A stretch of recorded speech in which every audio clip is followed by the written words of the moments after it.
Also new tonight, we've learned of another second Brunswick County deputy charged with a crime within the last month, this time for driving while impaired. According to arrest warrants, now former deputy Ariel Wilson was charged with DWI and speed last Saturday, April 5th, on Highway 17. She's been suspended with pay while the investigation continues. Post on the Sheriff's Office Facebook page shows she was hired as a detention officer with the department in 2022. Earlier this week, we told you about another Brunswick County detention officer who was fired last month after being charged with child abuse. Yeah, this is a very long story. We covered this since it happened in 2017 when this fiery crash on the 605 took the life of a mother, father, and a 19-year-old boy. We'll show you the video from back then. This was the fiery collision on the 605 freeway. Excuse me, the LAPD officer Edgar Verduzco at the time was in his 20s, accused of driving under the influence and rear-ending the car with that family inside of it. All three of them died in the fire after the car caught fire after being rear-ended. Now, the case has been in the court system for quite some time, since 2017, but today the LAPD officer pleaded guilty. The former LAPD officer pleaded guilty to murder in the drunk driving crash. He faces 15 years to life for each of the people that died. So 3 concurrent terms of 15 years to life. That's our Dave Lopez attempting to speak with his family back in 2017. Right now, we know he is no longer with the department, obviously, as he's now entered a guilty plea as a result of this crash, you guys. So we'll see how the sentencing goes. That is coming up in July. Today, the former San Antonio police officer accused of shooting Eric Cantu is back in court. James Brennan is charged with aggravated assault as a public servant in the 17-year-old shooting in a McDonald's parking lot back in October of 2022. KENS 5's Earl Sattermeyer joining us live from the Bexar County Courthouse right now. And Earl, I understand there was gridlock between the state and the city in today's hearing. Good morning. Good afternoon, Sarah. Judge Joel Perez, he ruled in favor of the state today for the city to hand over 59 files on SAPD officers that the state says is tied to the case. Now, this is going to delay the case going to trial for another 3 to 4 months. James Brennan was in court for today's hearing, and it lasted for about an hour with pushback from the city saying this will be a burdensome task to complete for info they consider frivolous. The state says they made the subpoena so they and the defense can have all available info in the case when calling expert witnesses to prevent a mistrial. The defense agreed with the state subpoena, saying it will help them know what can be said in court so they can be prepared. Judge Perez says a review will be done so both sides can have the essential information to build their cases. Reporting live at the Bexar County Courthouse, Earl Sattermeyer, KENS 5. A Phoenix police call about a man who needed help ended with him covered in blood and facing possible prison time. Witnesses tell ABC 15, though, that it was the officers who were in the wrong here. Some of the police video we obtained from this case is intense to watch, but this is a big deal because Phoenix police have been under pressure to reform how they respond to people in behavioral health crisis in situations like this one. 35th Avenue and Dunlap, Phoenix's west side. Sit down. What's going on? Sit down. Sit down. Sit down. November 30th last year, a 911 caller said a man was wandering in traffic. What'd you do? Did you get hit by a car? Officers stopped Joseph Zavala, and one later noted he had previous injuries, maybe suicidal, and had slurred speech like someone under the influence of illegal drugs. He needed help. 10-4, we're out with him. He's compliant. He's bleeding from the head, requesting fire. When Joseph tried to stand up, No, sit. officers grabbed him and forced him down to handcuff him for safety reasons, according to their report. Stop. It's okay. It's not okay. Please help me. Stop. People, help me. The sound of the scream that I heard coming from the guy who was being tackled by the officer, I knew something wasn't right. This woman says she was driving by. She pulled over and pulled out her phone. It was just not humane. The woman asked us not to use her name on TV, but said she did file a complaint with Phoenix police about what happened next. Stop fighting us. Police say Joseph was being combative, and 3 officers pin him to the curb. Put your hand on your back. God says no. Then the officers start using their fists. As he's getting hit, I mean, you could hear the hit, and blood is just squirting from his mouth, his nose. We've blurred the video here as Joseph's face is covered in blood and a red pool surrounds his head on the sidewalk. Oh my God! Why did you punch him? We counted officers hitting Joseph in the head at least 10 times over the next 5 minutes. I can't breathe. One of the officers wrote in the police report that Joseph had grabbed his hand, so the officer started punching to prevent Joseph from further controlling his left hand and assaulting him. Another officer explained he punched Joseph multiple times, saying Joseph had his arm concealed underneath him and he was trying to break free. Dude, and he was already on the ground with 5 of them on top, and they got to punch him? There's another witness. See him on the opposite side of the street yelling at officers to stop. But then he comes closer. Hey, you need to get out of the road now. Officers go up to that man. He's under arrest for obstructing. Put your hand behind your back. Stop. Police tasered him, then arrested him. They also told the woman recording to get back.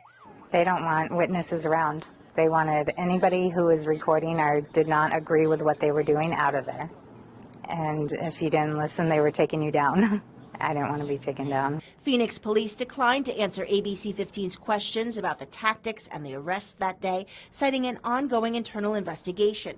Their current policy prohibits strikes to a person's head against a hard fixed object like concrete unless deadly force is justified. But that policy took effect in February, which was a couple of months after this situation.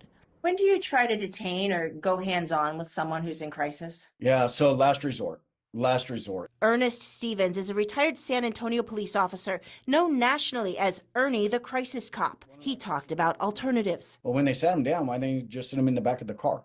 Just say, hey, it's safer in here, it's warmer in here, it's cooler in here, whatever. Have a seat in the car. I'm not going to put any handcuffs on you. You didn't do anything wrong. Stevens says he's previously advised Phoenix police on use of force, and he emphasizes training, communication, and joint responses with medics and social workers. But the majority of these calls are somebody that has lost the ability to cope, and they just need help being met in the moment and then being diverted either to a resource or just de-escalated. Joseph was taken to the hospital, then jail. According to the police report, doctors found he had a broken nose and he suffered a possible seizure, although it's not clear if that seizure was before, during, or after the arrest. Can you tell me your name and date of birth, please? Joseph Douglas Savale. And this is Joseph facing a judge. He's been charged with felony resisting arrest. The witness with that cell phone video says she's willing to testify on his behalf. But I am not going to stop with this because this is not okay. And if nobody else is going to step forward, I don't know, but I am. Joseph has a criminal record, a lot of it tied to substance abuse. Because of that criminal history, he could spend years in prison if convicted in this case. As of late last month, Joseph was in a drug and alcohol treatment program. Phoenix police say the officers involved continue to work, assigned to their respective squads. I'm senior investigator Melissa Blasius, ABC 15, Arizona. Good morning and welcome to the Bad Apple Report. It's 7:30 a.m. bright and early right here at home on the range. Thank you so much for being here, folks. You know, I really appreciate it. We're going to start our day out in New York City. And although we have a lot of big updates on today's show, we have breaking news. It's something you definitely don't hear every day. It's because people don't report it, but I bet it goes on every day, at least around this guy, Paul D'Amico, allegedly. NYPD Detective Paul D'Amico is charged with ex abuse after allegedly grabbing female cop's butt. See, you know that happens all the time, but it just never gets reported. Authorities charged a veteran NYPD detective with sexual abuse after he allegedly grabbed a female cop's butt inside of police headquarters, a move that his lawyer blasted as, quote, unjustified and inexplicable. It's inexplicable how stupid Detective Paul D'Amico is. Okay, Detective Paul D'Amico, who has been with the department since 1996, was accused of groping the female officer just before 10:30 a.m. on February 5th at one police plaza. Quote, I felt an individual squeeze my right buttocks with their hand, according to the complaint filed with the Manhattan District Attorney's Office. When the shocked woman turned around, she saw D'Amico, age 51, was the only individual in the area directly behind her, according to the complaint. D'Amico. Okay, the second grade detective allegedly said, "I'm sorry," as he ran away. A second grade detective? What? I mean, that's the extent of his education? I think that's probably what it means. D'Amico was arrested on Thursday and charged with forcible touching and sexual abuse in the third degree, both misdemeanors. During his arraignment, a Manhattan criminal court judge ordered him released without bail, but issued an order of protection to bar D'Amico from approaching the victim for the foreseeable future. D'Amico, I know she's irresistible, but keep your hands off. D'Amico had been assigned to the NYPD's Criminal Justice Bureau, where he chauffeured around head chief Ruben Beltran. Woo! He was drunk on power, allegedly. When he allegedly grabbed the woman. Oh, look at that. He was transferred to the NYPD's medical division in March. Oh. Alrighty. And then his lawyer has some kind of stuff to say down here, but we really don't care. We don't care at all. Because we think D'Amico is a bad apple. Well, we know he's a bad apple. He made it on the Bad Apple Report. Thank you so much for being here, folks. Now let's move on with the show. In this video, when police arrived, they commanded the boy to drop the knife. Seconds later, as Perez steps towards them, police open fire from the other side of the fence, leaving him hospitalized. I just want answers. Why with my nephew they used shoot to kill, because that's what they did. After that graphic video went viral, protests erupting in Pocatello. The father and son that made that 911 call apologizing to the Perez family. I had no idea this would happen. I'm so sorry. Are you doing okay? No. I'm so sorry. Good. Thank you, Nicole. To news now. An autistic teenager is dead after being shot 9 times by multiple Idaho police officers. The incident happened after neighbors called police on 17-year-old Victor Perez, saying he was running around and falling over with a knife while drunk at a family barbecue. Perez, however, was not intoxicated at the time. His staggering movements were because of his cerebral palsy. When police arrived, they commanded the boy to drop the knife. Seconds later, as Perez stepped toward them, police opened fire from the other side of the fence. He was hospitalized and taken off life support on Saturday. The father and son that made the 911 call have spoken out, apologizing to the Perez family. More breaking news, just like every day. We have a high-ranking bad apple who's really just a loser and is most likely an overpaid knucklehead who is not fit to serve the public. But the deal is, Prince George's County police officer suspended after off-duty arrest, and he's a lieutenant. Lieutenant Jeremy Ingram has been with the Prince George's County Police Department since 2012 and is currently working in the Bureau of Investigation. Ooh. Okay, Washington, a Prince George's County police officer, was suspended after he was arrested Saturday for alleged involvement in a fight in D.C., according to PGPD. Highly overpaid knucklehead Lieutenant Jeremy Ingram was arrested by D.C. police officers at a place of business and charged with second-degree assault shortly after 5 p.m. He was not on duty for PGPD when the arrest occurred. But he still represents all of them because they're all a bunch of losers, just like Ingram. But it says here Ingram has been with the Prince George's County Police Department since 2012 and is currently working with the Bureau of Investigation. Ooh. PGPD did not give details on how long the suspension would last. Okay, as the arresting agency, MPD, is handling the investigation into the assault, PGPD is still directing all questions to MPD at this time. Oh. Well, he's a lieutenant. His name's Jeremy Ingram, and he's a complete and utter loser. And he made it on the Bad Apple Report. Thanks for being here, folks. Let's move on. News now at 7. A Metro Atlanta Police Department now under fire for how it investigated an alleged attack and home invasion. So what happened? He kicked in the door. I ran. He choked me out. An Atlanta News First investigation uncovered evidence that that woman may have fabricated her story. Investigative reporter Andy Parati found it led to the arrest of a man who says he is innocent. 532, just confirming you're advising signal 20, front door. College Park police respond to a home in June 2024. Oh, thank God. Hi, how you doing? After Catherine Jensen says her ex-boyfriend attacked her minutes before they arrived. So, what happened? He kicked in the door. I ran. He choked me out. Tried to get the keys from my hand of my truck. So he grabbed you by your neck? Mm-hmm. Handle him myself. I'm too small. You say he kicked the door in? He did.